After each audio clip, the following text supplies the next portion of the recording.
welcome everybody here to the X-Bomb Sports Live Show. My name is Andrew Valentin, and I hope you're all having a fantastic Friday. We are, of course, coming to you live here from the Illinois Media School here in O'Hare, in Rosemont, Illinois. Again, hope everybody's having a fantastic day.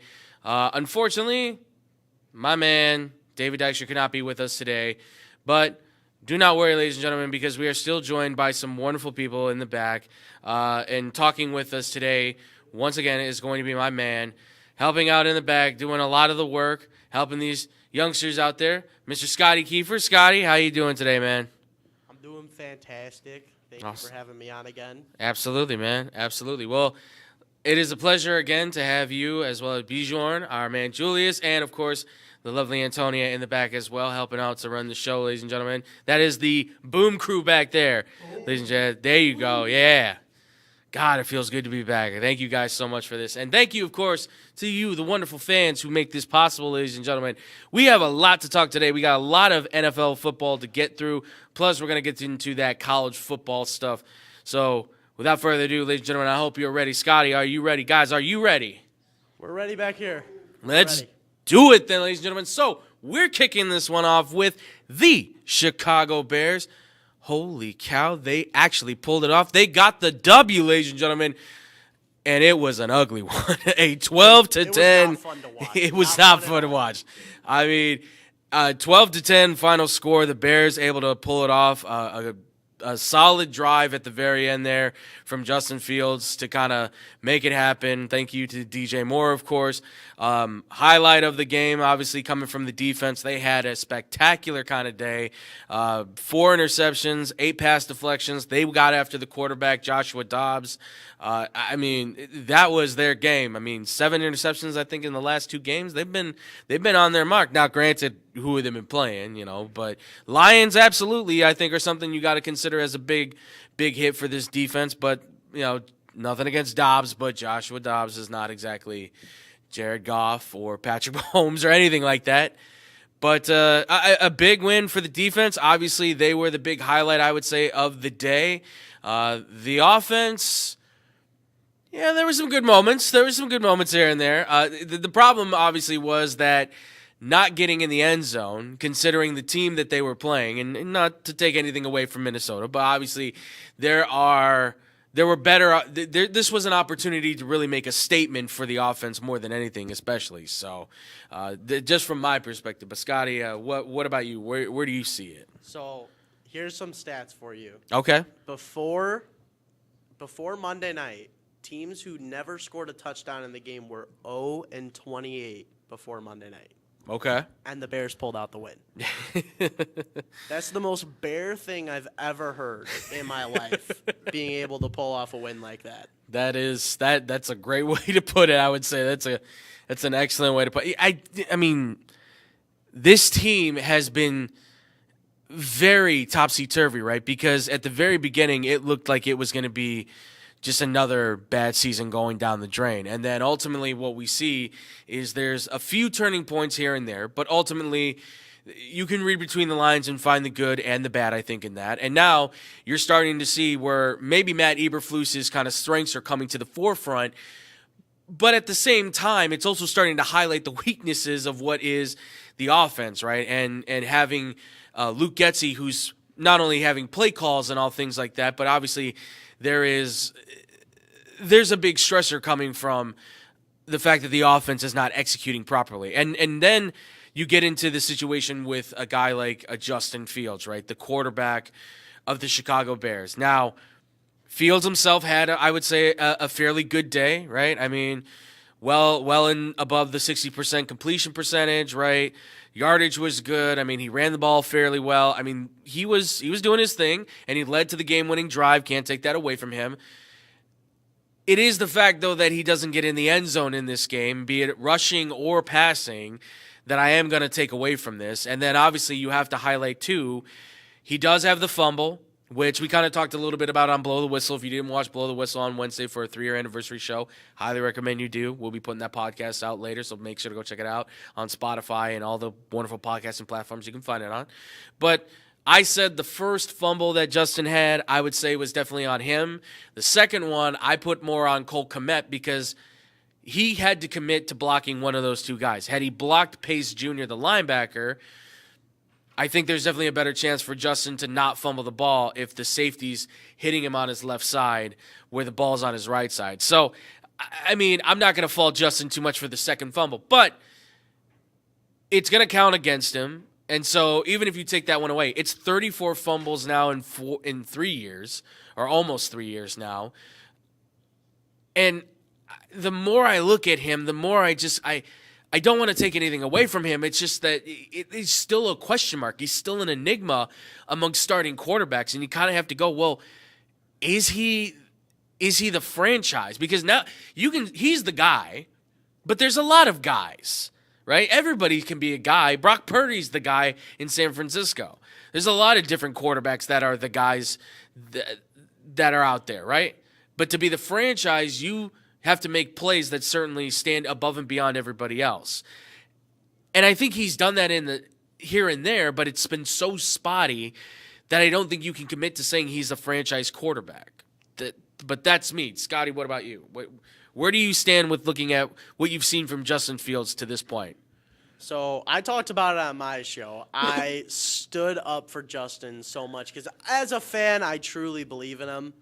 I feel like it's shoddy to call him whatever way because he's injured just so often, whether it's his fault or not. The other thing is you look at his stats on paper, and he's comparable to some of the best players in the NFL, and you're like, oh, well, sure, that guy his name should be up there.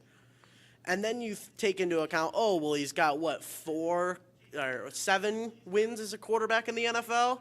7, yeah. He's the highest winning percentage of all quarterbacks from Ohio State, which it's not good, obviously. Well, and then think about it like this. If you want to say Justin Fields might not be the guy in Chicago, Kenny Pickett, who is also in the same situation, he may not be the same guy in Pittsburgh. Right. He's beaten all of his divisional opponents. That's whether it's his help, right, whether it's him doing it or not. I mean, they only put up 16 points a game. How are you going to say he's their guy and not say Justin's their guy when Justin's stats are completely better than Kenny Pickett? No, yeah. Well, and here's the thing, though. Like, Kenny Pickett can be the guy for the Pittsburgh Steelers. There's no doubt, like, he can be the guy. But to say he is the franchise, nobody can say that because he's not doing the work, really, for the Pittsburgh Steelers.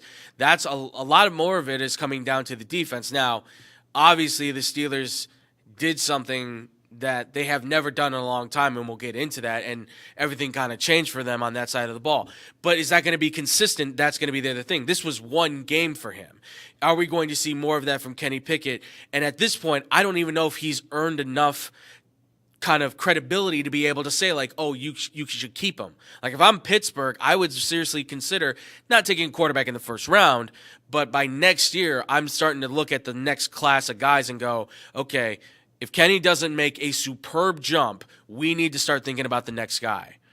And I don't want to take anything, again, away from Justin Fields. He is a player. He can play this game. He can play quarterback. I just don't know if he can overcome the Bears, right? Because that's the biggest thing.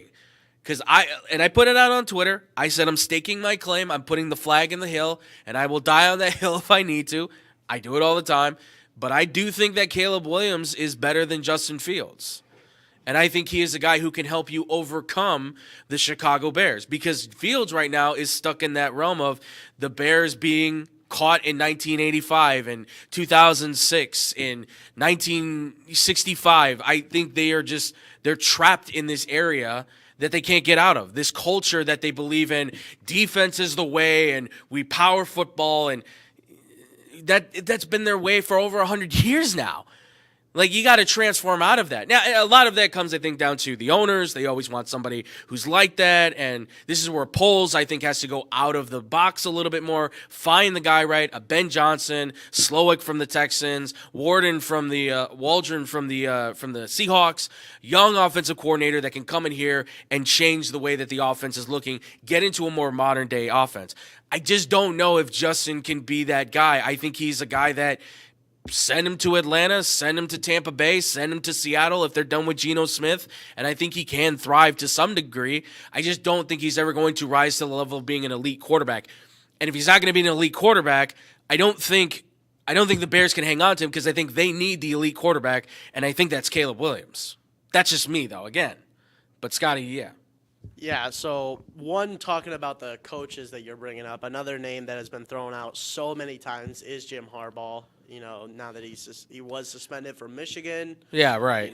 And he's got the connection to the Big Ten. Kevin Warren, obviously, and that's come out now, right? Kevin Warren's been quoted apparently from Albert Breer, or not quoted, but Albert Breer has the information saying, hey, Kevin Warren might want to bring in his guys, right? So it's something you have to consider, but please. Yeah, and the other thing about that is I think you're a little you're undervaluing Justin Fields because, like I said, if you're looking straight at his stats, he's comparable to some of the best players in the NFL. Sure. His passing stats downfield, which is the big everyone says is his big problem, are all comparable to players like Patrick Mahomes and Josh Allen. Granted, Allen's not having the best season. Right. But his stats are up there with him. If you look at his stats just off of his yards, touchdowns, passer rating, it's comparable to Trevor Lawrence pretty closely. Sure. And Josh Allen and Justin Fields has also been out for 5 games. No. Which is a crazy statement, and there's still a stigma around him. He might not be the guy because he has games like he did on Monday. Yeah. Where he has games where he's not that guy, but then he has games like Miami last year and the Lions where he is easily the best player on the field, makes little to no mistakes, and the Bears still can't pull out the win. He is probably the weirdest quarterback ever to call in NFL history because no one has a clue how the best Bears with Justin Fields look because you just never see it. Yeah, no, and that's a fair point. That's a very fair point to bring up, Scotty. And listen, the Trevor Lawrence thing, that's always going to be one of Justin Fields' big comparisons, right? Because they were in the same draft. They were considered to be the 2 best quarterbacks in that draft. Mac Jones at this point now, we can call him a bust. Zach Wilson's a bust. Trey Lance, he's the Josh Rosen of the group. He's nothing. He's an enigma as well. You don't know what he is because he's hardly really gotten on the field. He's either been hurt or he hasn't played well. So I guess you can call him a bust, but he's just kind of like he's in no man's land at this point. But yeah, Justin Fields right now, he's the second best quarterback from that draft class. It's just hard for me to justify that he's made the Bears that much better. I think DJ Moore's made the Bears, I think, much better, and I think he's made Justin Fields a better quarterback by his ability to play. That's where I see that going. It doesn't take anything away from Justin Fields. I think it does help him progress and get better to have that. Because listen, any young quarterback that has a strong veteran, right? A young quarterback with a veteran wide receiver, you can ask Kyler Murray. What made him a better quarterback? Larry Fitzgerald, throwing to Larry, one of the best receivers to ever play the game, helped him be a better quarterback. Without a doubt. Having that vet is going to help you. Nuke Hopkins making him a better player. Yeah. He's got Hollywood Brown right now. They all make him a better player. And sure. You look at what DJ Moore does for Justin Fields. Right. Even if you want to throw in Tyson Bagent, he made him look a lot better. Yeah. DJ Moore is the only top 10 receiver in terms of yards that has under 100 targets, which is insane. Every other wide receiver has over 100 targets from their quarterback. He's had 2 quarterbacks. He's under 100, and he's still a 1,000-yard receiver on pace to break his personal career season yards record. Yeah, no, and that says a lot about where he'll be, I think, as a receiver, as long as he continues this progress, right? I know you and me kind of talked about this and stuff. I put him in the top 12 for wide receivers right now. I think he's inching towards that top 10, especially when you throw out a stat like that. Like, yeah, he's becoming a playmaking wide receiver. Obviously, if the Bears get a guy like Marvin Harrison Jr., he moves to a number 2. But that's not a bad thing because as a number 2, if you're going doubling on Marvin Harrison Jr., who's getting the one-on-ones? Well, one of those fast wide receivers like a DJ Moore who's big, strong, physical, and has the speed, yeah, absolutely. But I look at DJ Moore and I think he has been the bigger impact on this team than Justin Fields. And then when you have to consider too, you have to make the decision on where do we invest now with Justin Fields because he's going to ask for a lot of money. And obviously the Bears have a lot of cap space. You can set up that contract to be good if you wanted to. But I feel like this is one of those draft classes where you are looking at a lot of really good quarterback talent out there. Two of them especially are guys who I think can be generational talents. And Bears are getting one, and I would say like the Patriots or the Giants are getting another. Like one of these three teams are getting two high quality quarterbacks. I mean, unless one of them is going to trade back, and I always feel like New England's one of them, but Chicago could do the same. I brought up the whole situation where if the Bears do feel that Marvin Harrison Jr. is the guy, take him at number 1, trade back with Atlanta, take Jaden Daniels at Atlanta's spot, give Justin Fields to Atlanta. I think Jaden Daniels is a project quarterback, sure, but I think there's more quarterback upside with him because of how his team was not relatively bad, but he had to overcome a lack of talent at LSU where Justin, it's not his fault of his own. Ohio State gets a lot of great players and everything at wide receiver, but I think having those wide receivers can sometimes hinder a quarterback's development. It's not to say he hasn't developed. It's just that from the college level to the pro, it's taking him a lot longer to get there. And how long do you want to wait, especially in today's game? You know, and also alluding to something you had earlier, you were talking about, you know, Warren, who's thinking of maybe bringing in his own guys for the Chicago Bears. Yeah. And this is a big offseason for the Chicago Bears. I know we probably say that every single season for the Bears. Right. Because they always need a change. But when, you know, you have Albert Breer saying, you know, the president of the Bears may look to bring in his own guys and oust Poles and Eberflus. Eberflus, I'd say, would be maybe 100% gone at the end of the year. Poles, I'd say 50-50 because if he stays, he loves Justin Fields. You saw him after the game in the locker room. He gave him a big old hug. He loves and will always stand behind Justin Fields, I feel like. But if he brings in someone else, maybe there's a big quarterback change in Chicago with bringing someone else in. Well, there could be a quarterback change either way because remember, Ryan Poles, whether he loves Justin Fields or not, he didn't draft him. So if Ryan Poles even says, like, look, I love the kid. He's a good guy. And I think he's a genuinely good kid. He has no trouble, no track record of being a bad guy, anything like that. He plays football. He goes home. He's got that. There's no bad thing about him you've heard. He's a good quarterback. And do you want to take the chance of maybe Caleb Williams, who's kind of been signaled as a guy that, well, maybe he's not mentally prepared for the toughness of the NFL? I mean, you're rolling the dice, right? You're rolling the dice big on that. But talent-wise, when I look at like Caleb Williams and you look at Ryan Poles, I see there's more upside potentially for a GM like Ryan Poles to say, I can keep my job if I hire the right coach and get the right quarterback with him to connect these two guys. And that's the thing is like in Ryan Poles, I think if he gets fired, it's a lot of like it's the McCaskies finding another scapegoat, right?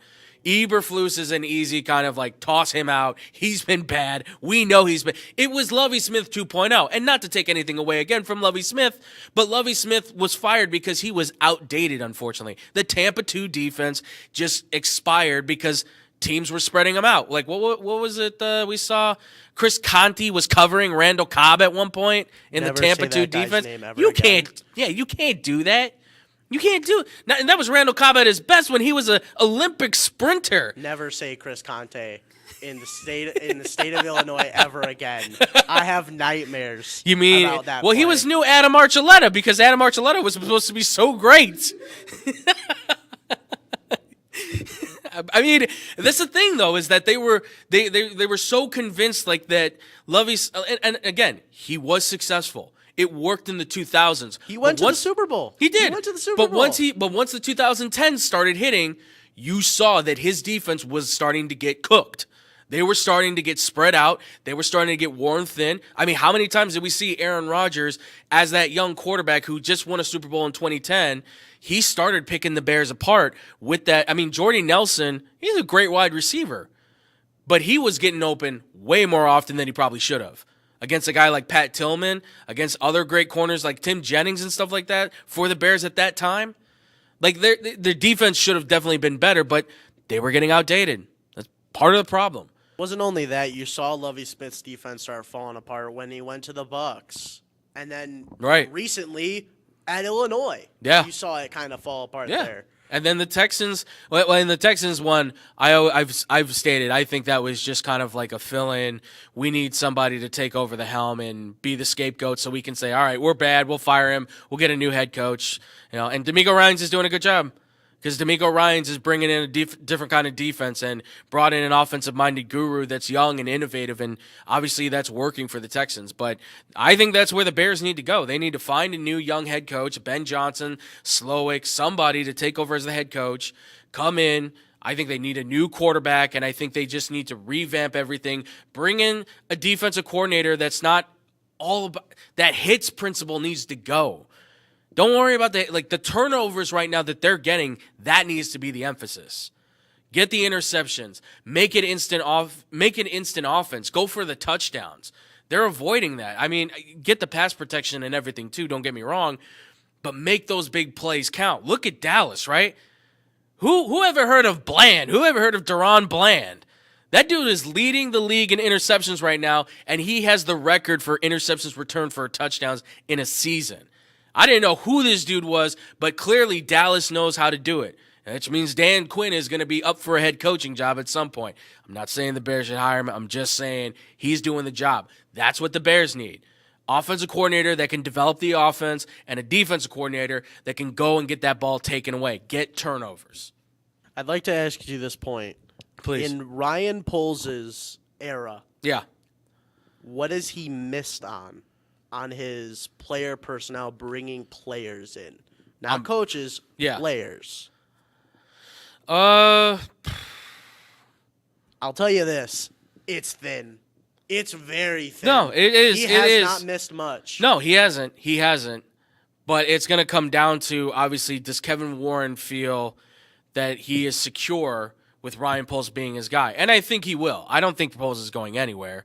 I think Breer is certainly hearing the frustrations, I think, throughout the org. Because even Ryan Poles looked frustrated with what they were seeing on the field, right? They get a shot of him, and he's like running this, and it's like they're doing the same thing over again, and he's shaking his head. And he might have given he might have given the hug to Justin Fields, but you know the camera's there, right?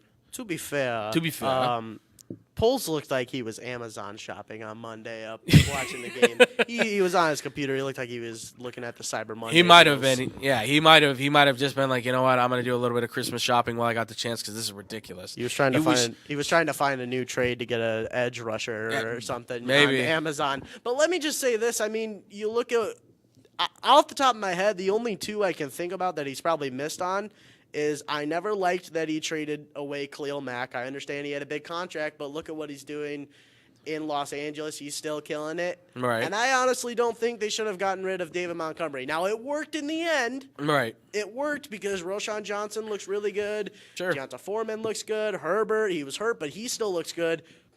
But I feel like that was a miss, too, because they should have kept him. You know what you were getting in him, and he's still killing it in Detroit. Well, I mean, remember this too. David Montgomery was getting frustrated with the Bears situation, and unless he had gotten the contract that he wanted, he was gonna walk, and it kind of happened that way. And Khalil Mack, you could make the argument that now with a guy like Montez Sweat, that could definitely work, but in the Chargers defense, I think it works a lot better because a elite edge rusher like Joey Bosa, a guy who I would say is still top 10 edge rusher in the NFL, that complements well to him because that takes pressure away from him. He gets one-on-one matchups, and then he can just speed rush on guys, especially from the right side. He's not taking on from the left side, excuse me. He's not always taking on the left tackle. They're switching those guys up, and he's going from stand-up to three technique. He's using his ability to get off and start well to beat guys. So, I mean, you talk about some of the guys he's brought in. It's really good in the late rounds. Sure, yeah. Khalil Herbert. Yeah. Roschon Johnson. Mm-hmm. Tyler Scott. Yeah. You look at on the defense, Javon Dexter is killing it this year. He's done well. He's done really well. Stevenson. He's really good as a rookie corner. He's just got to cut down on those penalties. Yeah. That's the only thing.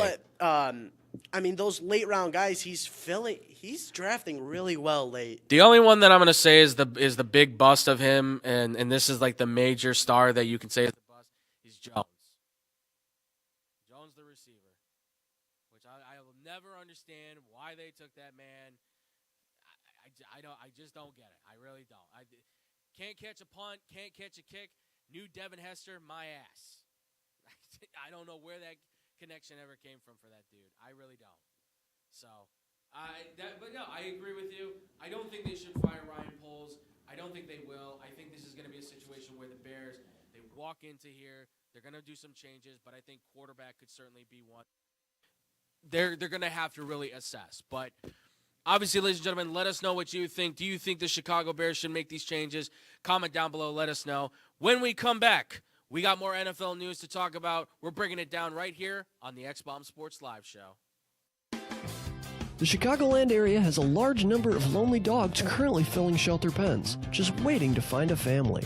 Nothing adds warmth to a home like a wagging tail and a warm pair of brown eyes. If you are considering adding a dog to your household, visit the Anderson Animal Shelter, where adoption counselors can assist you in selecting your new best friend. Make your house a home. Adopt a shelter dog.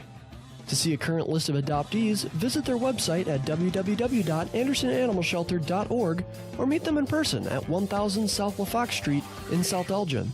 Don't have room in the home for a new furry family member?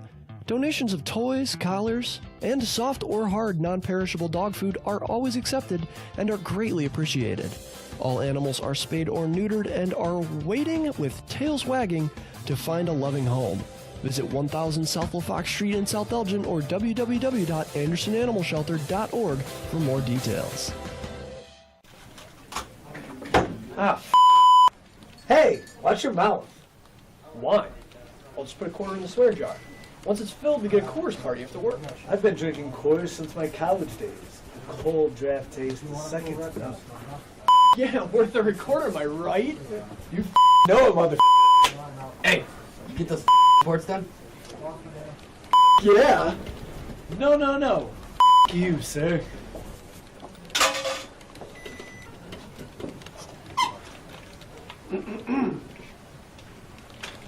Attention, employees. The staff meeting, scheduled for this evening, will now be held tomorrow early as That is all.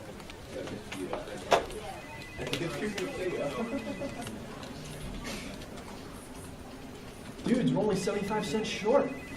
Oh, shh. The boss. Hey, sir, go yourself. You're fired!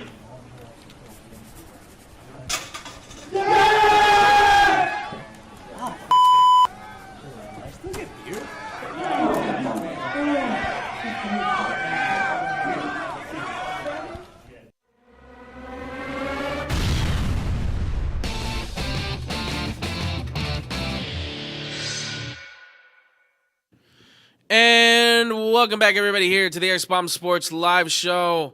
I'm still Andrew Valentin. I'm still here with the amazing Boom crew in the back, especially my man Scotty Kiefer, ladies and gentlemen, as well. We just got done talking about the Bears. Scotty did not throw a punch in my face. He didn't bite my head off.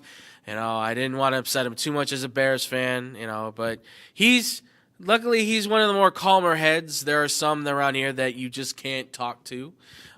Who will not be named, but That's any nobody fan here, base, though. nobody That's in any here. fan base. Yeah, that's true. Well, that's why I can't identify with fan bases anymore. I just can't. Yeah, do but it. you do. I do, but it's you only also because, talked about jumping ship there, so Well, I mean, I'm a grown man. I pay my taxes. I'll do what I want, as we all can. I don't have to be confined to just one thing. I didn't decide to get married to a team yet, so that's my decision. All right. Well, we got done talking about the Bears, but now we're going to get into the rest of the NFL.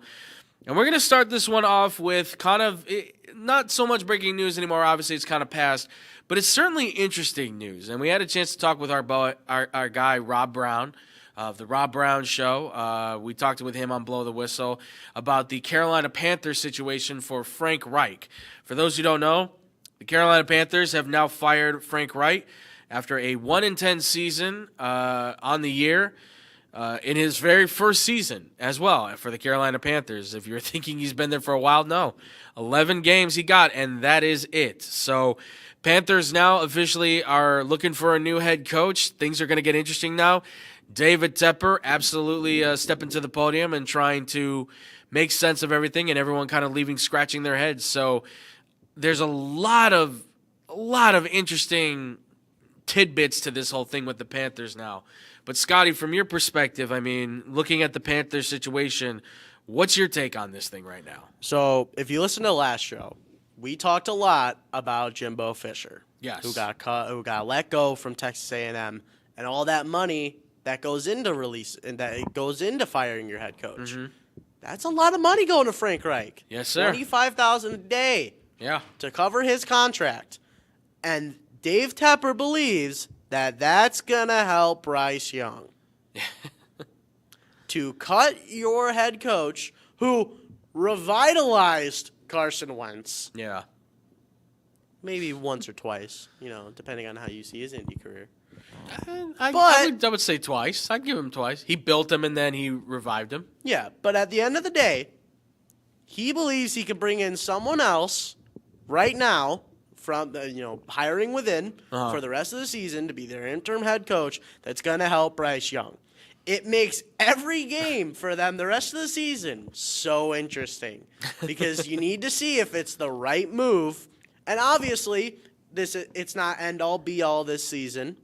Next season is the big one. Who do they bring in to help Bryce Young? That's Right. the big question. There's a lot of names thrown out. We threw it out for the Bears, Ben Johnson, Shane Waldron. I think Shane Waldron would be the best guy.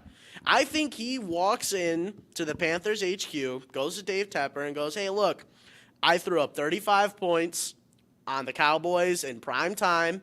We lost the game, but, I was able to get offense. And also, look at what I did with Geno Smith. Yeah. Revitalizing his career. I think he walks in there, Dave Tepper's like, yep, you're my guy.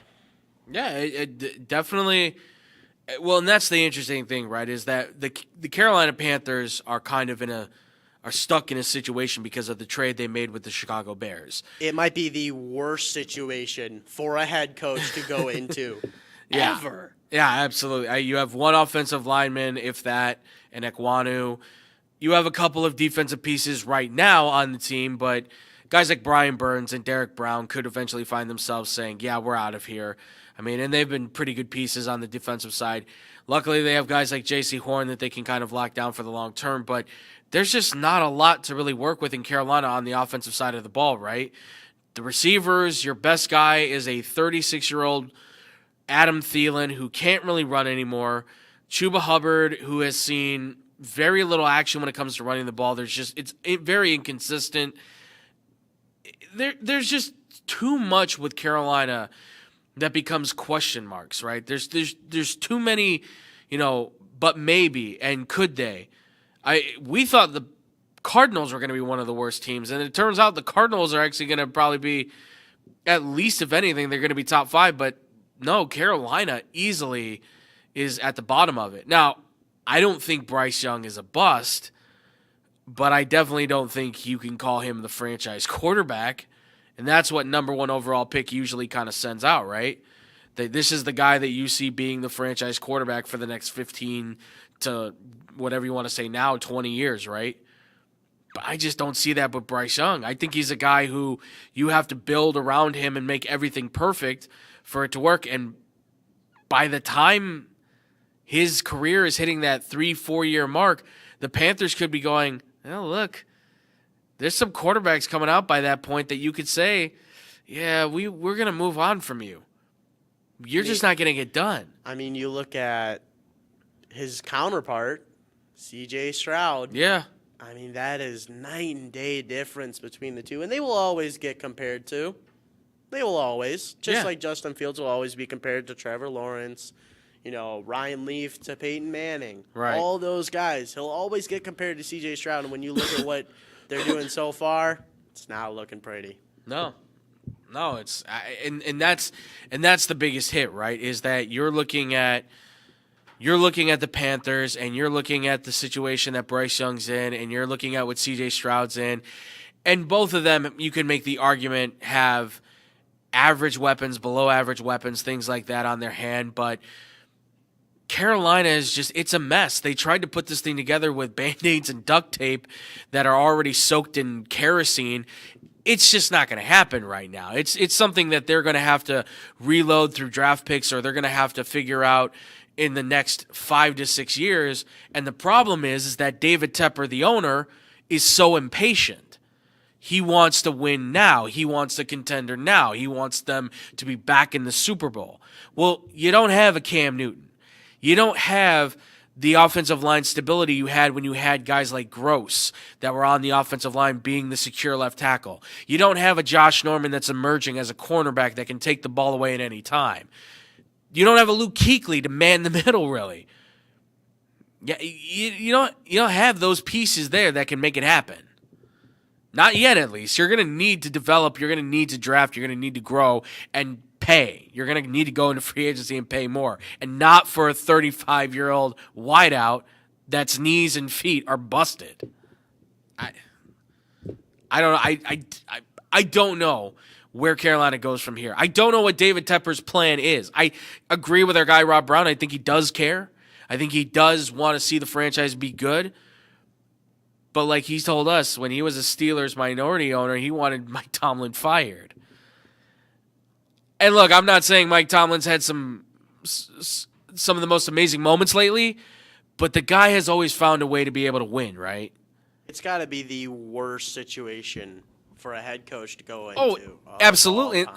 And we talked about it on, if you were a head coach, would you want to go there? Nope. If I had the option, I would say no. That's one of the things, right? Is if you said between Carolina and Chicago, what are my options?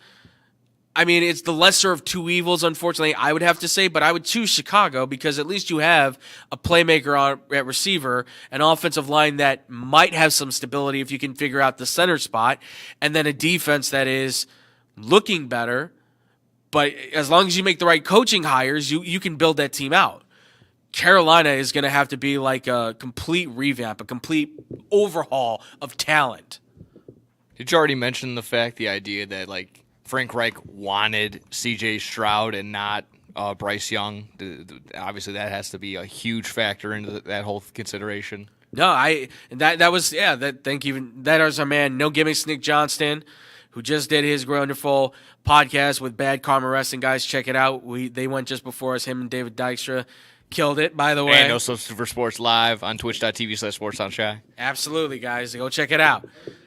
Thursdays at 2 p.m. Absolutely. Guys, it's an awesome show. I got a chance to do it with him. It was a lot of fun. Trust me, you're going to have a lot of fun with our boy Nick Johnson. But no, Nick, you bring up a great point, man. Frank Reich, and that's the debate, though, right? Did he want C.J. Stroud, or did he really believe that Bryce Young was the guy? And that's something like, our guy Rob brought up. We don't know that information just yet. My belief is that I think he did want C.J. Stroud because there was a lot of talk from him, it seemed, about Stroud being kind of the guy that fit more of his style. Young is just, I think that was just the owner being like, guys played in the national title. He's looked really well. I think this is the player we run with. So we'll see what happens with the Panthers. They are right now, I think, outside of like Chicago and a few other teams, they are the biggest question mark in all of the NFL. Player, franchise, coach, doesn't matter. They are like what are they going to be? Honestly, at this point, I would relegate them to the XFL. But outside of that, let's flip it to the other side here, because there was quite a game on Thursday Night Football, which what a flip from maybe the worst Monday Night Football game we've seen in maybe the last 5 years into like probably one of the better Thursday Night Football games I think we've seen in maybe the last 5 years. Oh yeah. Definitely hold on to this one for sure, because next week it's Patriots-Steelers. Jeez. Really cherish this one. So. That's, God. Don't make me vomit.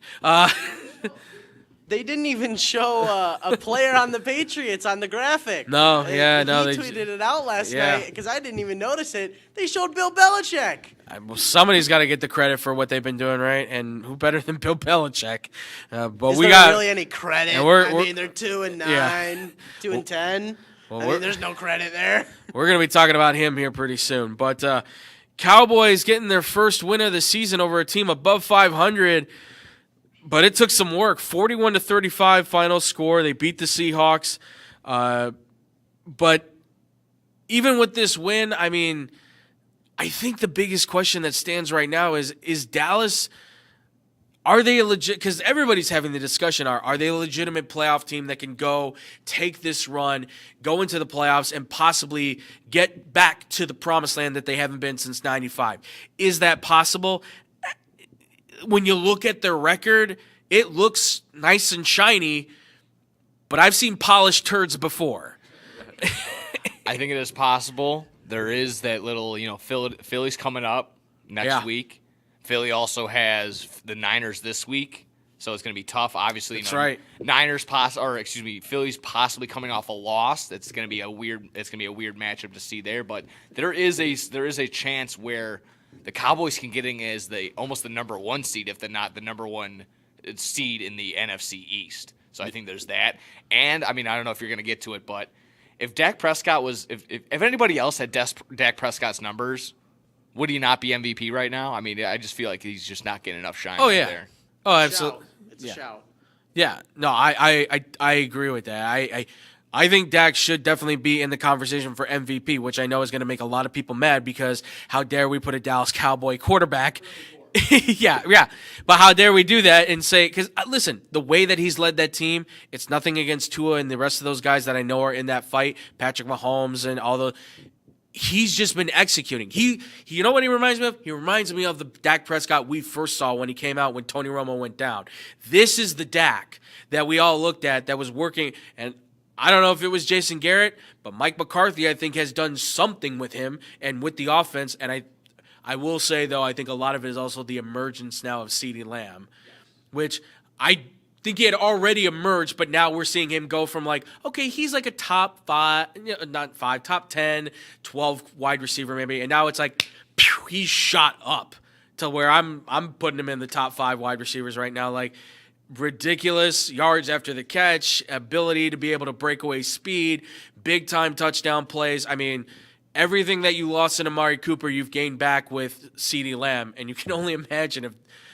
Can you only imagine if they would have kept Amari Cooper? To be fair, his defense did get him 6 interceptions returned for touchdown. Yes. To help out his offense. Absolutely. Granted, a lot of them, some against some really bad teams, obviously. Right. But it definitely helps out. And Dak is still putting up MVP-type numbers, even with his defense clearly helping him out in massive ways. Yeah, and you've got to obviously point that out, right? The defense, Micah Parsons, DeMarcus Lawrence has had sort of a comeback in his career a little bit here in these last few years. He's starting to look like his old self. Again, Deron Bland, what a name for a guy that is electrifying as a corner. I know that he gets I saw the game against Seattle where they put up the numbers and it's okay, he was getting burned, but burnt toast. Yeah, but burnt toast in the first half. Right. But here's the thing. Even as a corner nowadays, you will have those moments where you get burned, right? We see it with Jalen Johnson, but there comes a moment in the game where he comes with that play, right? And that play can be the difference maker between your team winning and your team losing. And clearly, Deron Bland has been one of those guys that he's a big difference maker, especially considering Trayvon Diggs is out. That's a huge step forward for him to be that kind of a player. So, for the Cowboy, but again, we got to bring it up, right? Dallas Cowboys, they're 8-0 against teams that are under 500. This is their first win against a team that not only made the playoffs last year, but had a winning record. If they can somehow beat the Eagles, if they can somehow run the schedule for the rest of the way, there's a shot there. But we've seen them in the playoffs. Mike McCarthy proved it in Green Bay, and he's done it in Dallas now too. If the moment's shining on him in the playoffs, he can sometimes get too conservative, I think, in his own head and start making some really rough calls. So we'll see. Dallas, I think, is on a hot streak. I think they're one of the hot teams right now. We'll see where they stand on it. But Nick, you got a final thought for Dallas? Yeah, no, just looking at their schedule on the way out, they got the Eagles. Mm-hmm. They have the Bills in Buffalo. Okay. They got the Dolphins on Christmas Eve. They'll have the Lions, and then they have the Commanders to finish out the season. So it's a tough ask. Yeah, it's a absolutely. Very tough ask. But there is a road because if they split with Philly, there's that. Buffalo, I believe they are the frauds of the NFL. Okay. That Christmas Eve game, that's been deemed the battle of the teams that just really run it up on bad teams. So we'll Right. see. I guess that might be the fraud off there too. And then the Lions might be a really tough challenge, but they've been on the downtrend. And then the Commanders are just, that's awful. So there is a possibility where the Cowboys. And I'm not a Cowboys fan by any means. Yeah. But there is that little window where they can run the table and actually not only take the NFC entirely, but just take care of their division for sure. And hey, I think we all watched that first Eagles game they played, right? They were right there with them. They were inches away from getting that game. If CeeDee Lamb just would have been able to be more in the end zone, Dallas wins that game. And then I think we're talking about a whole new set for this organization and how this division is going to play out. But aside from Dallas, real quick on them, because boy, it's interesting what happens when you fire your offensive coordinator, who everybody thought was going to be a hot shot. As an LSU fan, I could have told you Matt Canada sucks. But Steelers thought that Matt Canada was the savior. Well, first time since 1941, the Steelers have fired a head coach midseason, which was Burt Bell, who resigned, so he fired himself. I don't even know if that counts. But Matt Canada gets fired, and holy cow, welcome to Quicksburg, ladies and gentlemen, where the offense is firing on every level. Najee Harris is actually running the ball. Kenny Pickett plays like a first-round draft pick. The receivers are catching everything. Pat Freiermuth, a guy who completely gets underutilized every time in the early part of the season, finally emerging once again at the end of the season when you really need him to be there all season. 400-plus yards for the first time in 58 games for the Steelers, beating the Bengals. I mean, it's not a big win, but it's a big show for the Steelers for sure. Nick. First time this season they outgained their opponent and won. Yeah. So, that was just that was insane. Most of the stat there. And considering when you look at their record, you go, that's not possible. No, it's happening, folks. It's all based on defense, of course. I mean, Alex Highsmith. Fair point. Alex Highsmith, TJ Watt, probably two of the best edge rushers out there right now. Those guys bring the pressure on quarterbacks all the time. Joey Porter Jr. is starting to step up. He's not his dad, but his dad didn't get interceptions. His dad got sacks. Joey Porter Jr. is knocking the ball down left and right. He is proving that, Minka, you're good, but you can go play safety. We don't really need you to play up and play in that slot corner spots. Just keep playing safety. But the Steelers, as long as the defense can play this way and Kenny Pickett can keep rolling like this, I mean, they've got a shot. I still don't think Kenny Pickett's the guy, though. I still think they need to get a quarterback by sometime next year. Give him another shot, sure. But if I'm the Steelers, though, if you got a quarterback sitting there and you like him, I would say maybe pull the trigger. Like, if you got Bo Nix or J.J. McCarthy sitting there, is he better than Kenny Pickett? I would say right now they think they both are. And I think they're both projects, but new Kirk Cousins, new Derek Carr is what I consider those two guys. I think they're both better than Kenny Pickett. Sorry, Steelers. But Mike Tomlin's not going anywhere. Mike Tomlin's a genius for this. Mike Tomlin deserves to stay. I mean, you don't fire a Hall of Fame coach. No, I mean, Unless you're the he'll be there Patriots. until he wants to be Yeah. gone. Yeah, only the Patriots. He's got that name. Yeah. He's got that name there. He's got a Super Bowl trophy. It's been a long time since that, but he's going to retire a Steeler. They're going to find a new guy. They're going to build it in. So, but congrats to the Steelers. On behalf of a Bengals fan, it sucks, but had we had Joe Burrow, we would have probably knocked your heads off. But neither here nor there. But let's talk about the big game that happened this week with the Beasts of the East, the Eagles. An incredible game there against the Buffalo Bills. 37-34 overtime win. I mean, this was a good battle between two quarterbacks who I thought really stepped up in this game, right? The playmaking ability of both of these guys to show up, the intense ability for them to be able to be competitive. It went right down to the wire. The Eagles, though, they executed at the very end, and I think now we have to start saying that Jalen Hurts, yeah, he's a franchise quarterback, and he's no longer I still say I think he is defined by the Eagles to some degree, but he is starting to become a defining piece of it, which means he will start pulling out the magic as the quarterback, and this is one of those moments where he's shedding the being defined by the team and start defining the Eagles. I'm impressed with Jalen Hurts, and I'm impressed with what I saw from them in Philly, and Is it fair to say that they are the best team in the NFL, or is there somebody else from your guys' perspective that you think could actually outmatch them? I mean, they're playing one of the teams right now this week in the San Francisco 49ers. Do you think that they're a better team, or do you think there's somebody else? I was that could going to say, potentially be better? I don't think there's a team that outmatches them. I don't think at all. I don't think there's a team that outmatches them. I just think the 49ers are the only team that probably are at the same level as them. I would say maybe the Cowboys, but even then, I don't even think they're at the same level. The Ravens on a good day.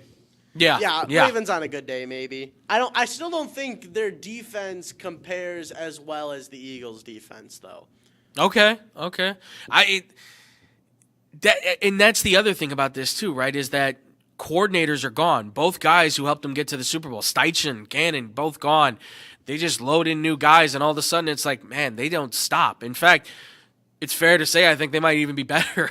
Honestly, I mean, there's some avenues that they could be better at for sure, but 10-1 speaks a lot of volume about who they are as a team.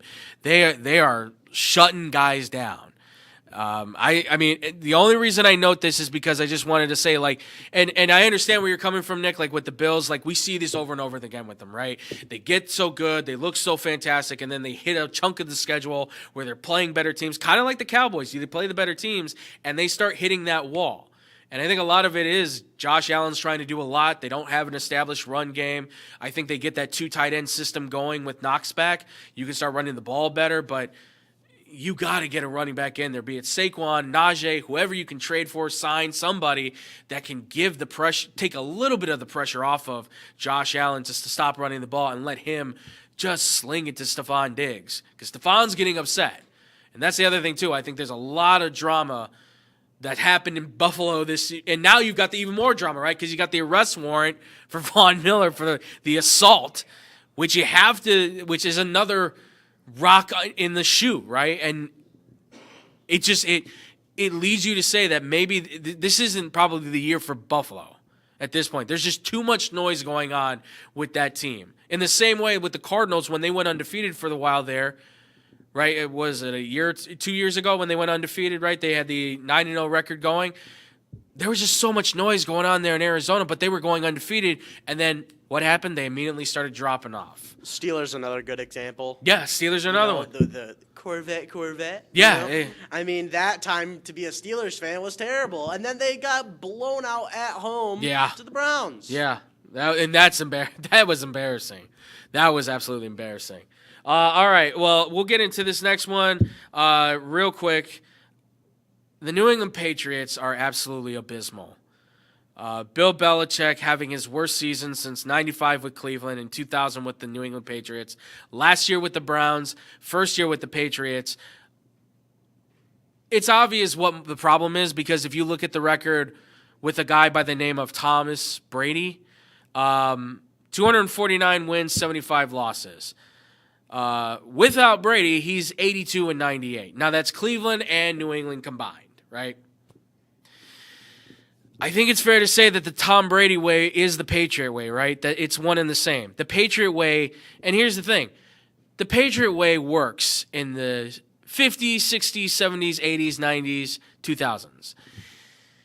2010, 2020 with social media, I don't think it works with these players anymore because you're getting a younger athlete who's coming in, who wants to be more of an individual, who wants to be more expressive. And what's Bill Belichick's mode always been? Yeah, you know what? We're all about the team. It's all about the team. Express yourself if you want, but it always comes back to being a Patriot. We are one. Well, that doesn't really work with all of these guys, right? I mean, you get a guy like a Mac Jones who kind of pushes back against Belichick. I mean, we've heard all the rumors and stuff about that. I don't know where they stand, but Nick, please. Yeah, no, I was just really quick thinking, like, Matthew Stafford at 40 years old was having a hard time connecting to his teammates on the Rams. Yeah. How does an 80-year-old Bill Belichick connect to these 20-year-olds? Is he 80 years old? He's got to be up Gotta there like be in that. his 70s, 80s. Yeah. Gotta be. I'll try and search that real quick. I can get on that. Okay. I mean, honestly, I feel like it's just a weird. I don't really agree with that entirely. I think they kind of just both helped each other in that dynasty. 71. Okay, 71. God, he does not look Does 71. not look 71. That's a rough. Well, you know what? That's a lot. That's what 20+ years of coaching as a head coach. 40. Yeah. But either way, so I just think that it could go both ways with it. They both helped each other out. Obviously, Sure. we saw Tom Brady succeed away from Belichick. Yeah. But we also saw the Patriots be good without Tom Brady for a little while. For They weren't great. They didn't make the playoffs, but they weren't terrible. well, the They were first still year with getting Mac, wins. they were 10-7. They did make the playoffs, but obviously they don't win that playoff game. But it just feels like there's been that steady decline. Now, hiring Matt Patricia to be your offensive coordinator and saying, "Hey, we're going to split up that duty between 5 different people," not exactly the great idea, right? The other one is too not having your son also be the defensive coordinator might help as well. And there's so much nepotism from the Patriots on that, right? You got to be a Patriot guy to be a part of the Patriots. Nobody on that team is from the outside. I think that's the problem. If Bill wants to keep his job, start bringing in guys that are not New England Patriot guys. Otherwise, guess what, Bill? Robert Kraft is not afraid to just say, "You're fired." And quite frankly, at this point, 71 years old, 6 Super Bowl rings, Coach of the Year, I don't know how many different times. Your Hall of Fame resume has already been written. Let Josh McDaniels take over the Patriots. That's not going to happen. That's not happening. We know he locked the door on him. He's crying for Daddy Belichick, but it's not happening. All right, ladies and gentlemen, that's going to do it for the NFL stuff. Let us know, obviously, what you guys think about all this NFL news that's been dropping down. Comment down below. We want to hear from you guys. When we do come back, we got college football to talk about. A lot has been going down in the coaching carousel. Plus, it is the conference weekend pick 6, ladies and gentlemen. That's coming up next here on the X-Bomb Sports Live Show. Man, I'm so hungry. I need somewhere to eat fast. I have no idea where to go. Hola, me llamo El Taco de Taco. You know where to go for the amazing taste that'll have you craving more? Taco Bell.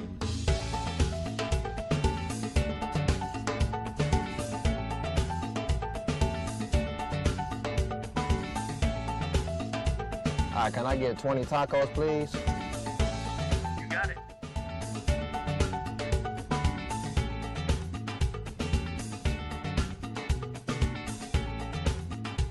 Thanks, Taco. De nada.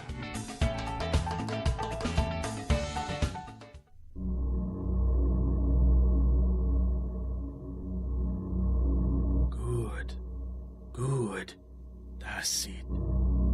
Eat the tacos. Taco Bell.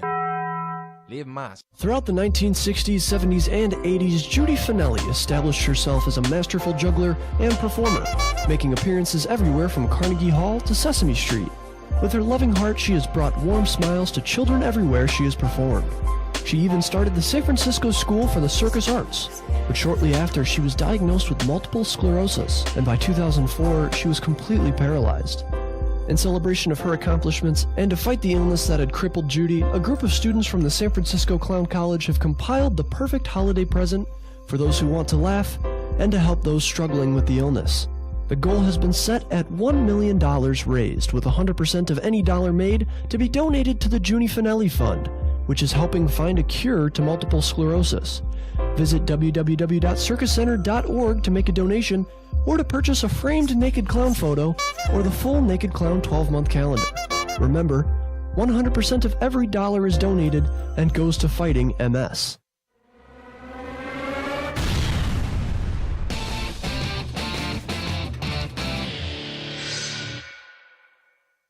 Welcome back, everybody, here to the X-Bomb Sports Live Show. I'm still Andrew Valentin. We just got done talking about the NFL and some of the big stories, the big games that happened from last week. We've been recapping on those real quickly.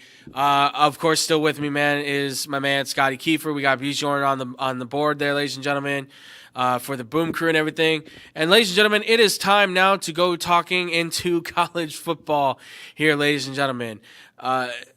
And so much has been dropping as of late because it is conference title weekend. But before we get into the pick 6 on those, ladies and gentlemen, the coaching carousel has officially begun for college football. And this is one of those moments where myself, and if David were here, I know he'd be giddy with joy for this because we love talking about the college football coaching changes that we see happen all the time. So obviously some big names have been since fired. We talked about the Jimbo Fisher thing, and we talked about some of these other guys out there that have been getting fired, and now you have a long list of coaches that are getting ready to put themselves out there and see if they can make something of themselves, right, with these brand new programs. So first big one you've got a guy like Jonathan Smith, right? Jonathan Smith, he's moving on from Oregon State, going to a state school as well in Michigan. Michigan State has had a very good track record so far bringing Oregon State into the playoffs. Obviously, a lot of people are thinking that it's going to be able to shift the program around. Some people think it might be another Mel Tucker type of thing where, you know, Mel Tucker was good for a while there, but then you kind of saw the true colors, and obviously he got himself into trouble.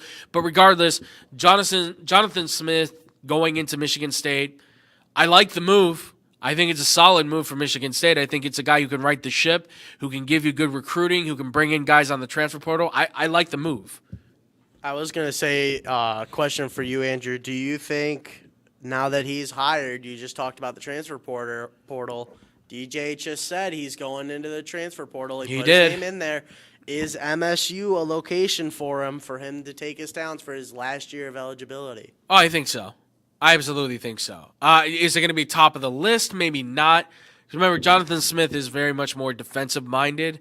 I think DJ wants to go somewhere where he can certainly show off his skill sets, show he can win. I mean, he hasn't confirmed yet that the transfer portal is going to be it for him. He could go draft if he wants to. He could still stay at Oregon State. But as it stands right now with the transfer portal, I think if he's going to go anywhere, he's going to go somewhere where he can really show his arm off, right? An offense that's going to fit him, that's going to allow him to be able to play well, just like he did at Oregon State, just like he did kind of at Clemson for a time being. But Dabo Swinney, unfortunately, put some what do you want to call it, shackles on him, if you will, kind of locking him down. So, but Michigan State, I think, is going to be on his option board. We've seen what they did this year.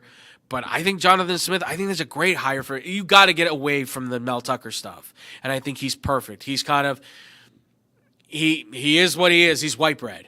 He's white bread. And he's plain old. He can burn it, make it toast, and it tastes fine. Put some butter on it. It's okay. But it's just enough to satisfy you. And I think that's what Jonathan Smith is to Michigan State, if that makes any sense. I don't know. I'm hungry here, by the way, too, folks. So don't blame me if I start talking about food. Scotty was ruining my taste anyways, showing us all these nasty foods and everything. So blame him if at some point I vomit. All right, other coachings we had as well.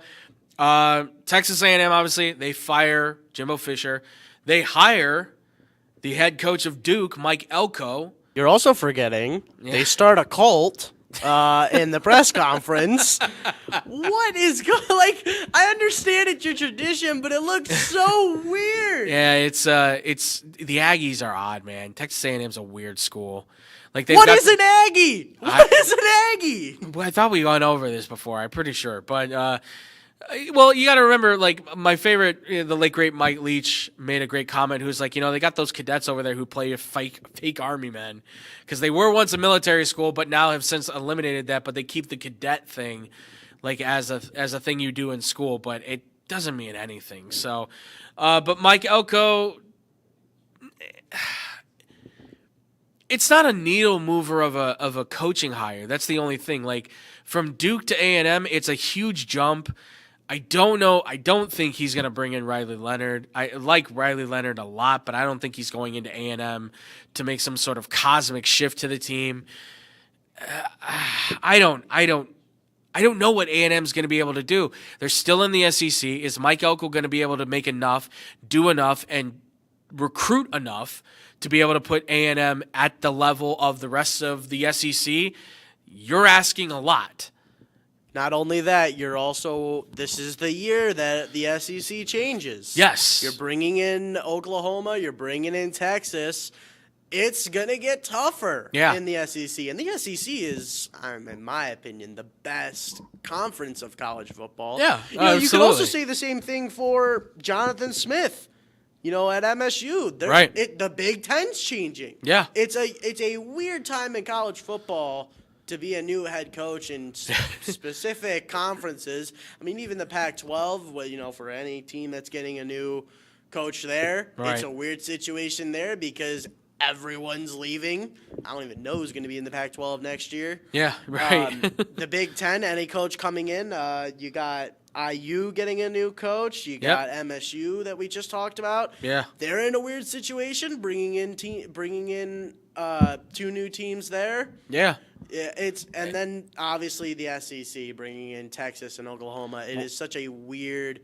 It's weird to dictate the first year or even how the hires are. Right. Well, and you think about Texas A&M too. Like Texas and Oklahoma, don't forget.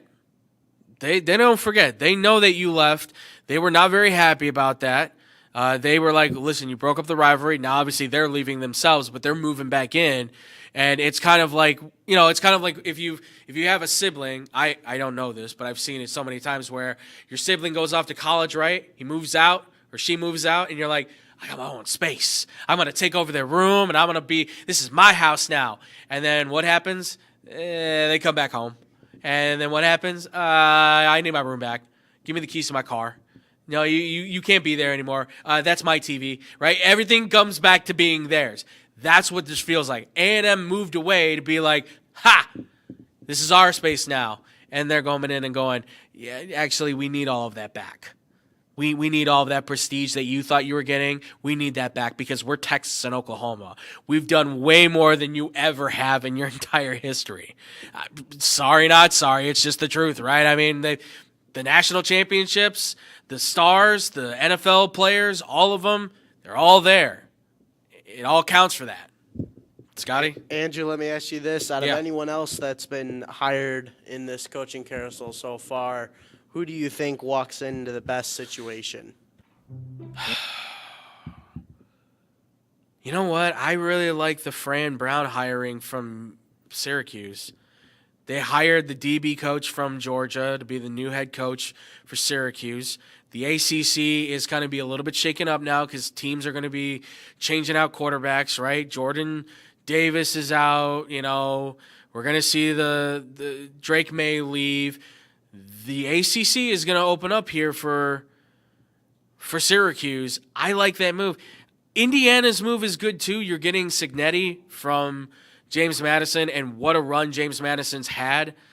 But Indiana's a team who's going to have to rely a lot on the transfer portal to be one, and two, to have in-state recruiting be their dominant factor. And that's hard when you consider they have to share the state of Indiana with Notre Dame and Purdue, and they still have to neighbor with Ohio State, and there's Cincinnati, and then there's Louisville and Kentucky, and whoever wants to go to Northwestern because they want to get a doctor's degree or whatever, they want to be the next lawyer that represents these dudes, right?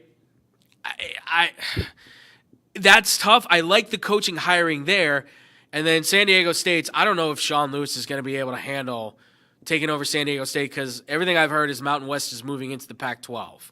That's just, it could be a chance for him to be dominant, right? But it's from 1 year to the next, OC to head coach, it feels like a lot to take on right off the bat. Some quick thoughts before we get into the pick six. Yeah. What do you think about Sports Illustrated naming the 4-8 head coach Deion Sanders as spokesman or sportsperson of the year, whatever the title was? Yeah, what do you think sportsperson about of the that? year. I get it. Listen, it would mean a lot more if I think we all looked at Sports Illustrated as like the holy grail of sports, right? We don't do that anymore. It's an online magazine now, although I still get it in the mail for free. I better be getting it for free. You charge me, I'm coming for you, Illustrated. I only read your articles for free. I think it's well-deserved. Listen, Deion Sanders is an icon. He's a name brand. He's changing the game, right? That guy is making a difference at Colorado, for sure. Are there other people I could certainly make the argument for that I think could be sports person of the year? Absolutely, of course. But what he's done at Colorado, the way he's changed the game, the way that he's setting the tone, I love it. I do love it. He's a trendsetter. And I don't know if I don't think he's going to go to the NFL. I think college is right where he's at. I love Deion Sanders. I love the fact that he got Sports Person of the Year. I think you could make an argument for guys like Leo Messi, Caitlin Clark, Angel Reese. There's a lot of different individuals, I think, from college basketball to football to all different types of sports you can make the argument for, right? But Deion, I get it. Sports Illustrated is trying to sell a magazine. They're trying to sell subscriptions. Who sells? It's primetime, baby. Everybody loves some Deion. I love Deion. I can't admit. You see him smile. It's like a Magic Johnson, right? You see the smile, and you go, "Oh man, I can't hate you." I love Deion Sanders. Congratulations to Deion Sanders. All right, well, ladies and gentlemen, that's gonna do it for the coaching stuff. We got to get into it. It is time for conference title weekend. That's right. It is the pick six of college football. Top 6 games, conference titles. We could have gone through all of them, but I'm choosing the top 6 right now because they're the most important ones. They're the ones that can change everything for what the national title looks like. You guys ready for this one? Oh, yeah, Let's we're do ready. this. So, Here's yeah. a quick look at the standings that we've got so far. Andrew, I had a pretty good week last. You I had did. a pretty You good did. last show. Andrew is killing it. 9-3. He went under the radar. Went 6-0 the first week. Very under the radar. Listen, man. Sometimes I get them right. Sometimes I get them wrong. And it happens all the time. Nobody ever believes me that I can sometimes be Nostradamus. Or Sportsstradamus. There you go. All right, Big Ego, let's get into this. Let's do it. Let's do it, ladies and gentlemen. All right, here we go. First one up. The Pac-12 Championship. Number 6, Oregon. Number 4, Washington. Over-under right now, as far as I saw last time when I wrote this thing down. Oregon is at 9.5 right now as the favorite on the spread.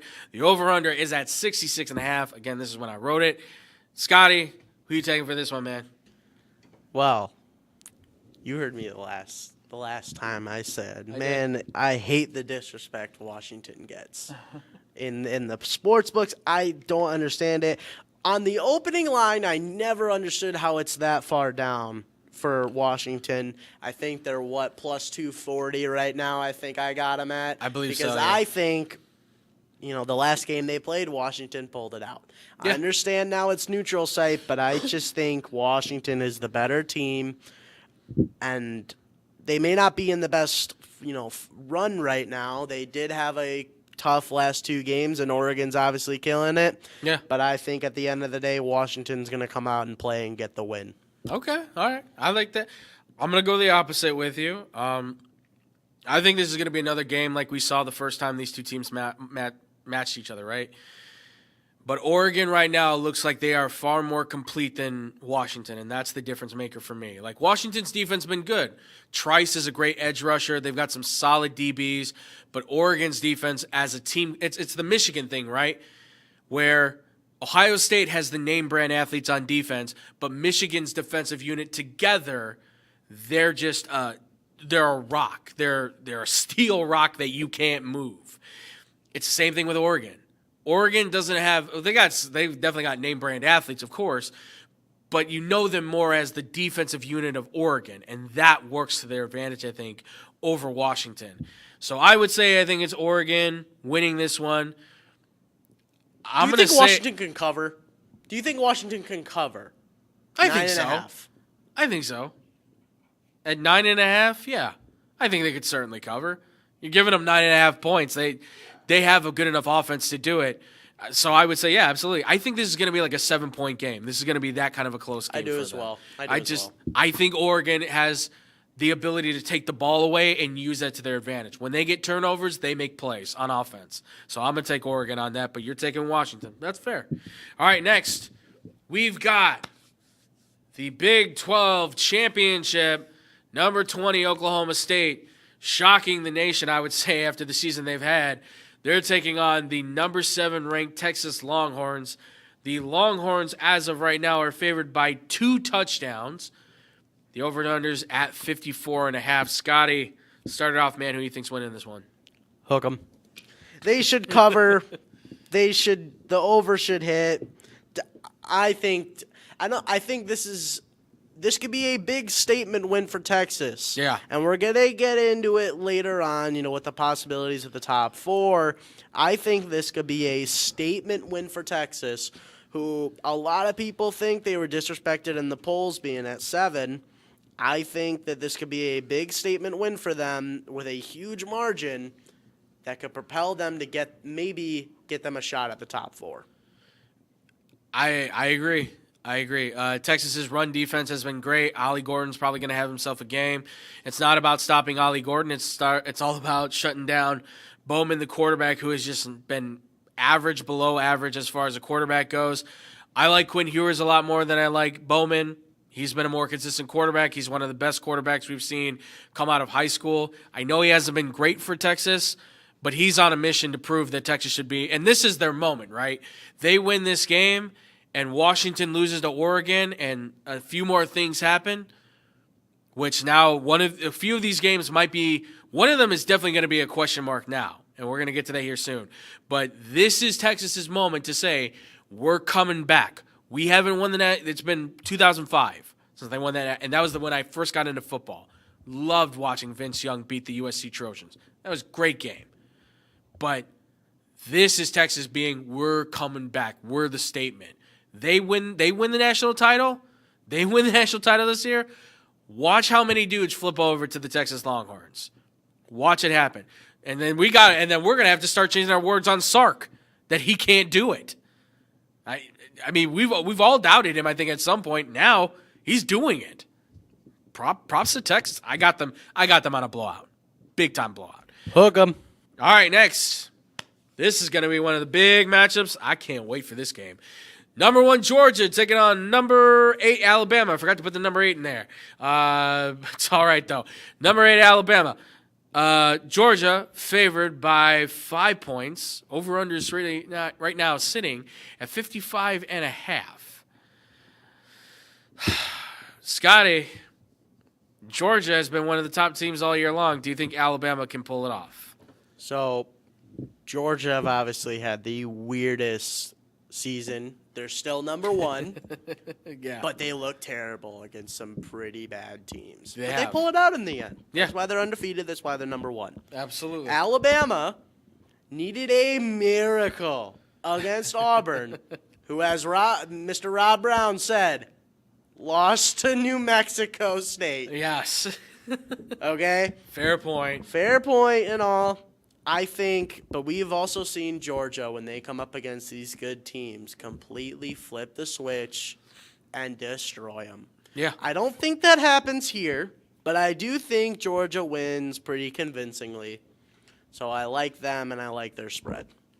Yeah, I agree. Folks, you got to remember, offensively for this team, they're in the top 10 for passing yards and points per game. That's not normal for Georgia. Georgia's usually a more power football.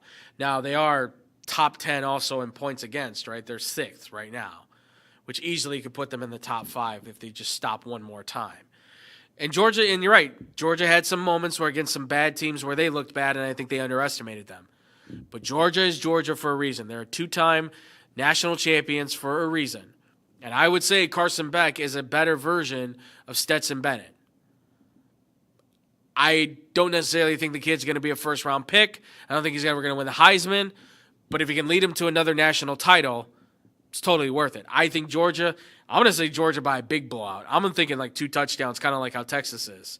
I don't think Alabama's going to have the same kind of luck they did against Auburn. Jalen Milroe is going to then have the game of his life.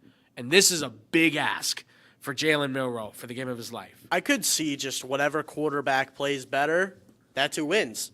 Yeah. I could just see that. Easily. Like if Jalen Milroe comes out and throws 4 touchdowns, and 300, 400 yards, and Beck doesn't play good at all, then Alabama can get the win. Yeah. But I could see vice versa. And I personally, I think it's just going to be a shootout, but Georgia ends up winning. It could. I mean, listen, Bama's defense has been very good, right? Dallas Carter, Kool-Aid McKinstry. You've got Terrion Arnold, who's started to step up. Kool-Aid, baby. Kool-Aid, man.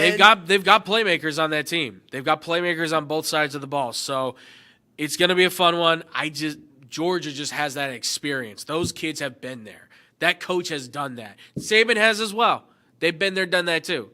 That's why the SEC championship is always one of the more fun ones I love watching. And I think it's always one of the more competitive ones out there. All right, next. We'll do this one real quick because I get a vibe off of this, but it's SMU taking on number 23, Tulane. Tulane is only a 4-point favorite. The over-under is at 50.5. For me personally, I'm just taking Tulane because I think they just have more experienced team, better unit. Quarterback Michael Pratt is really good. Comes in at the clutch moment. Scotty, where do you stand with this one, man? I think I'm actually going to take SMU in this one in an Okay. upset. SMU is one of these teams that they always surprise when they got to go up against a ranked opponent as an unranked team. That is true. And I like what the coaching staff is doing there. Yeah. And I feel like this could be probably one of the surprises of the weekend. Okay. So you're thinking this is you think this should maybe be like a good game, good kind of shootout thing? I think it could also be just an ugly game. Okay. You know, I think we could see maybe Tulane just fall apart and SMU just barely edges out a win. Okay. All right. The reason why these are picked, folks, is because there's intrigue in all of them on just how close the stats are, the points, the spread, all of that, because that says something about these games. Vegas never seems to be wrong with this stuff. Very rarely do they. TCU, they kind of were, but we're not going to hold them against that one. All right. Next, interesting, but I think very one-sided for most people. The game of the week. Game of the week. Number 3, Michigan. Number 17, Iowa. I don't even know if I have to say my pick. So, Scotty, I'll let you jump to yours, man. What are you thinking? No. Let me just say this. Go ahead, I think please. a lot of people are underestimating Iowa. Okay. Going into this game. Mm-hmm. The books, look, if you want a crazy play to nuke, DraftKings and any sports book has Iowa not scoring a point in the first half.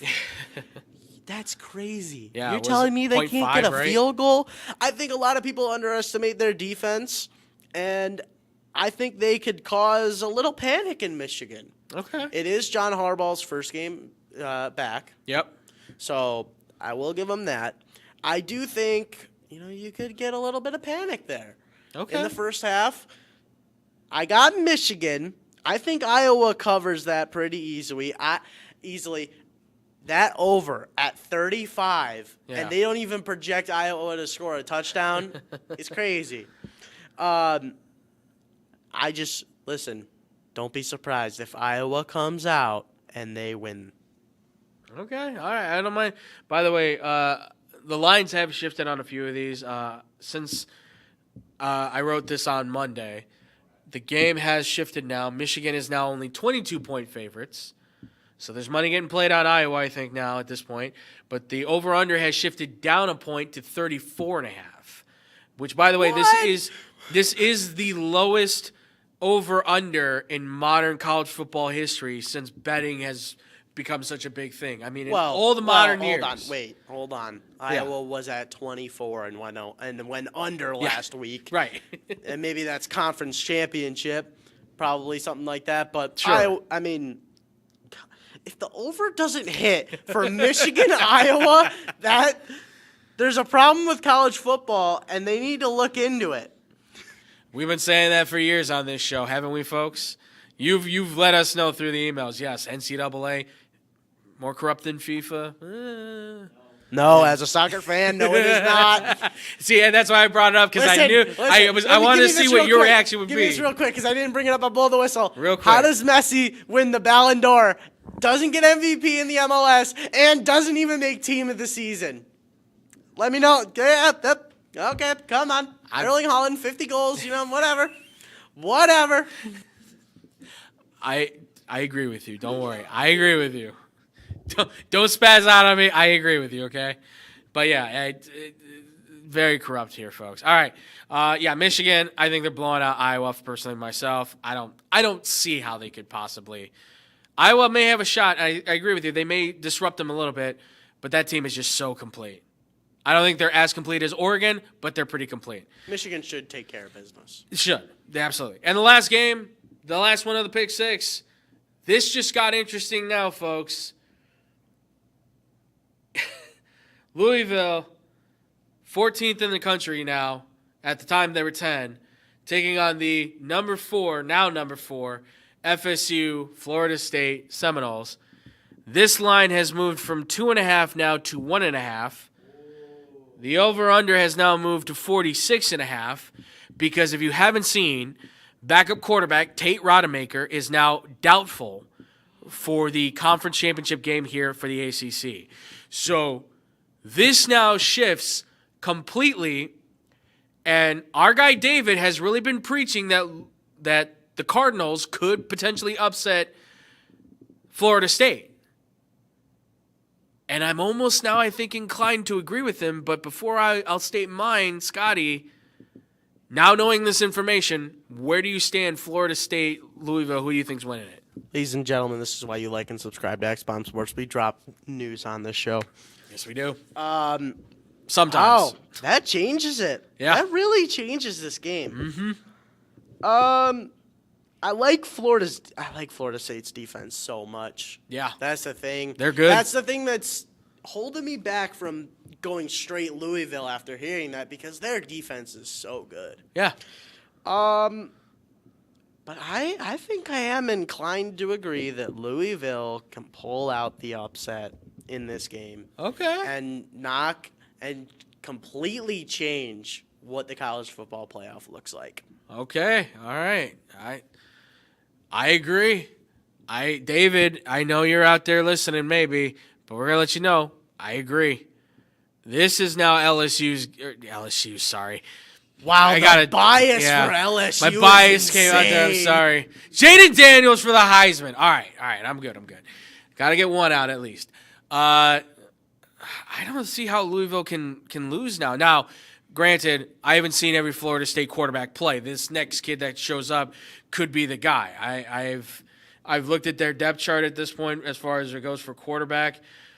The next guy up would be either Glenn Brock, or Brock Glenn, a freshman, or A.J. Duffy, who is an IMG Academy redshirt freshman, who I've seen play at high school. He's really good. But I don't know. That's a big game to ask. The ACC championship, step in as a freshman or a redshirt freshman, first start in. Boy, you better be prepared. Just know you're getting a Big Ten football here, running the ball. Yeah, I was going to say, Big Ten football. Trey Benson from Florida State's going to be running that ball like crazy. I forget the name of the running back for Louisville, but he's another behemoth as well that can run the ball. He's great. They have the ability to go back and forth. I'm really intrigued for this game now, because this game, I think, has major implications on who moves up for the national title contention in the college football playoff, right? Who's going in for that New Year's Six? I can't wait for Saturday now. And I hate Saturdays because I got work Saturdays. Screw you, work. Never giving me a day off. But, folks, that's going to do it for the Pick Six here, ladies and gentlemen. I hope you have enjoyed this one, because that's going to do it for the show as well. It's been a blast. It's been awesome. I'm so glad to get back into this mode, ladies and gentlemen. It's been fantastic. Real quick, I want to say thank you to the Boom crew in the back there, ladies and gentlemen. That's Scotty. That's Bert. You guys are flexing and everything. It threw me off. I want to say thank you guys so much in the back for making it happen. Of course, shout out to our lovely lady Antonia, who had to go off and do her work job and everything. But thank you guys for being a part of this and helping me produce it, man. You guys are the best crew in the world. I couldn't ask for a better group, man. You guys are awesome. Killing it back there. Bjorn, way to do it, man. Love it, man. Absolutely great. Make sure to give them some like and love, ladies and gentlemen. Make sure we're going to get your social medias up there, because guess what? They've got a podcast coming out. We're going to make sure to get that up there so you guys can go check that out. You guys want to shout out real quick? Yeah, so my show on Tuesdays at 4 o'clock. You can follow our Twitter, 4-Star Sports Shy. Yep. You can follow my Twitter, ScottyKO3. That's my show. You can catch me on there. These boys. Absolutely. They got Guys, shout it out, man. I want to hear this. Go ahead. You can catch me in, this is Bjorn the Baron and Juju the Witch Doctor. You can catch us on Twin Talk. Love it. Friday. What time are you doing? 10 o'clock? 10 o'clock. 10 o'clock? Okay. 10 o'clock every Friday, so come check us out. I love He's it. got other stuff going as well. He's got a lot of irons in the pot. Yeah, his Julius getting scared is amazing. Absolutely. Please check that out. Absolutely. Andrew shouts it out all the time, Yes. but it is so much fun to watch this man scream at games. So make sure you guys go look at that. I'm telling you guys right now, this past stream, this was one of the most entertaining, fun, they scared me. Like, that's how bad it got. They got so scared, they scared me. I mean, check it out, guys. It is Tony Smalls x Big J on Twitch and YouTube.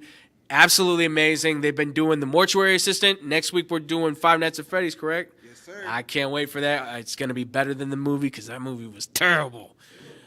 It was funny more than anything, wasn't it? We should have been drunk for that movie for sure. Oh, yes. For sure. Absolutely. We missed an opportunity to have some fun in the theater and just get wasted. But go see the movie if you want. I'm not going to endorse it. We're not getting paid for that. But guys, obviously, thank you all so much for following us. If you want to find any more of us, of course, make sure to check us out on the Facebook page, as always, the Twitch, and the YouTube side at XBomb Sports. We want to always have you guys following us on everything. Twitch.tv/XBomb Sports. YouTube.com/XBomb Sports, Facebook.com/XBomb Sports. Find us at all of those places where we're streaming at any given time. You want to follow us anymore? We're on Twitter. We're on Twitter and we're on Instagram as well at XBomb Sports for both of them. So make sure you guys can check us out there as well. We want to make sure to hear from you guys. Questions, comments, anything like that. You guys want to ask us some stuff, you can hit us up as always too at xbofficial@gmail.com for the email. You guys always send us we got some weird questions coming in again. You guys came in hot.